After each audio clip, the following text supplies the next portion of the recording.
gentleman, Mr. Hensarling. The gentleman is recognized for 3 minutes. I thank the gentleman for yielding. Mr. Speaker, the bipartisan negotiations are fleeting and ephemeral around here. The White House photographers hadn't even left. The ink wasn't even dry on appointing the negotiators. Then all of a sudden, House Democrats spring to the floor their tax increase bill on small businesses, on American families. You know what? I've heard the rhetoric of my friends on the other side of the aisle.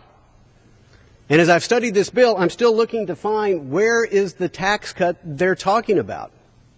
I don't see any tax cut. All I see is tax increases. Half of small business income is going to be taxed under their bill. 15 million of our fellow citizens are unemployed. How many more have to become unemployed? How much more human misery? How much more rejection at the ballot box before my friends on the other side of the aisle come to their senses? They have tried to spend their way into economic prosperity. It has failed. They have tried to borrow their way into national economic prosperity. It has failed. They have tried to bail out their way into national economic prosperity. It has failed. And here today, again, another opportunity to tax our way into economic prosperity. It does not work. The American people have rejected this tired, old class warfare rhetoric. You cannot help the job seeker by punishing the job creator. The American people know this, and their voices were heard on Election Day.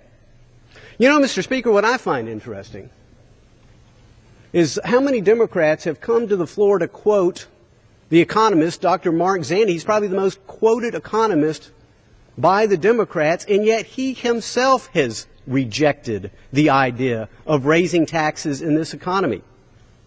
Dr. Peter Orszag, one of the architects of Obamonomics, now that he's out of the administration, he has written in an editorial that we should not be raising taxes. I mean, Mr. Speaker, this is a group that can't even get Keynesian economics right. Keynesian economics says you do not raise taxes in a time in recession. I mean, look at the period of almost perpetual near 10% unemployment that we've had. Again, how many more people have to suffer? How many more jobs have to be lost? It's simple, Mr. Speaker. No tax increases on nobody. It may be poor grammar, but it is